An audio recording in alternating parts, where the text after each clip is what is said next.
ஆண்டாள் திருவடிகளே சரணம். மார்கழி மாதம் ஏன் தெய்வீகமாக தோன்றுகிறது என்று பார்ப்போம்.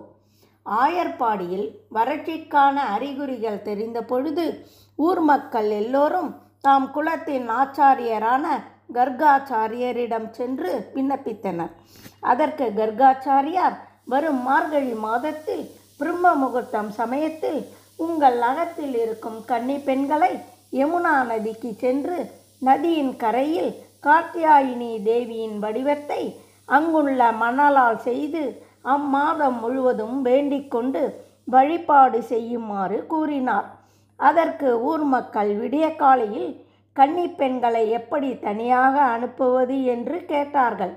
அதற்கு கர்காச்சாரியார் யசோதை மகன் கிருஷ்ணனை மெய்க்காப்பாளனாக நியமித்து அனைத்து பெண்களையும் அழைத்து செல்லுமாறு கூறினார். கோபியர்களிடம் இந்த விஷயத்தை சொன்னவுடன் மிக மகிழ்ச்சியுடன் கார்த்தியாயினி விரதம் கடைபிடிக்க யமுனா நதிக்கு சென்றார்கள். அது மட்டும் இல்லாமல் கூடுதலாக கண்ணனை மணந்து கொள்வதாக கார்த்தியாயினி விரதத்தில் வேண்டிக் கொண்டார்கள்.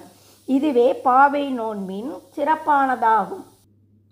மார்கழி திங்கள் மதி நிறைந்த நன்னாளால் நீராட போதுவீர் போதுமினோ நேரிழையீர் சீல்மல்குமாய் பாடி செல்வச் சிறுமீர்கால் கூர்வேல் கொடுந்தொழிலன் நந்தகோபன் குமரன் ஏறார்ந்த கன்னி யசோதை இளஞ்சிங்கம் கார்மேனி செங்கன் கதிர்மதியம் போல்முகத்தான் நாராயணனே நமக்கே பறை தருவான் பாரோர் புகழ படிந்தேலோர் எம்பாவாய். உலகளந்த உத்தமனாகிய கண்ணபிரானை பெரியாழ்வார் குழந்தையாக பாவித்தார். அவரது மகளாகிய ஸ்ரீ ஆண்டாள் கண்ணனை மணாளனாகவே மனதில் பதித்து காதல் ரசம் ததும்பும் நாச்சியார் திருமொழியை இயற்றி அருளினாள். தான் அனுபவித்து ஆனந்தித்து ஆராதித்த கண்ணன் நினைவை மற்றவர்கள் பாடி பரவ இயலாது என்பதால் பாவை நோன்பை பாவனையாக வைத்து திருப்பாவை என்ற பெயரில் 30 பாசுரங்களை தனியே இயற்றி அருளினாள் ஸ்ரீ ஆண்டாள். மார்கழி திங்கள் மதி நிறைந்த நன்னாளால் மாதங்களில் மார்கழி சிறந்தது என மாதவனே அறிவித்த மகிமையாலும் அதுவே தேவர்களின் விடியற்காலம் எனும் கருத்தாலும் மார்கழி திங்கள் என தொடங்கினாள் கோதை. மதி நிறைந்த நன்னாள் என கூறியதால் அதை பௌர்ணமி என்பர். விடியற்காலையிலும் ஒளி பொருந்திய நிலவு இருக்கும். எனவே நிலா ஒளி வீசுகிற காலை என கொள்ளலாம். நீராட போதுவீர் போதுமினோ நேரிழையீர். நீராட போதுவீர் போதுமினோ என்பது நீராட வருபவர்களை வாருங்கள் என குறிப்பு உள்ளது. நோன்புக்கு அவர்களாக விரும்பி வருபவர்களை வரவேற்கிறது பாடல். நேரிழையோர் என்பது அழகிய பெண்களே என அழைப்பதாக கொள்ளலாம்.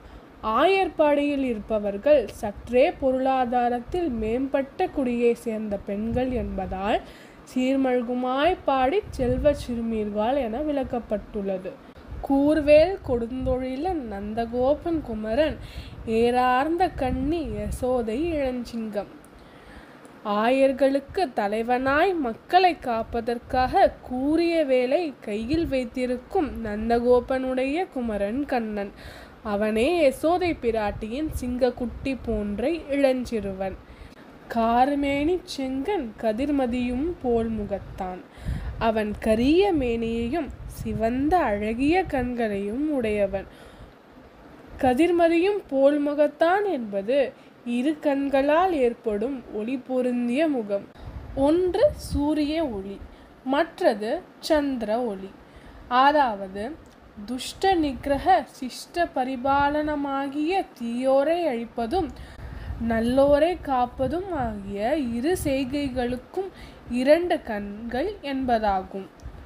நாராயணே நமக்கு பறை தருவான் பாரோர் புகழ படிந்தேலோர் எம்பாவாய். நமக்கு வேண்டும் வரங்களை தருபவன் அவனே நாராயணன். அவனை பாடி பரவ நீராடுவோம் என்று கூறுகிறது முதல் பாசுரம். ஆண்டாள் திருவடிகளே சரணம்.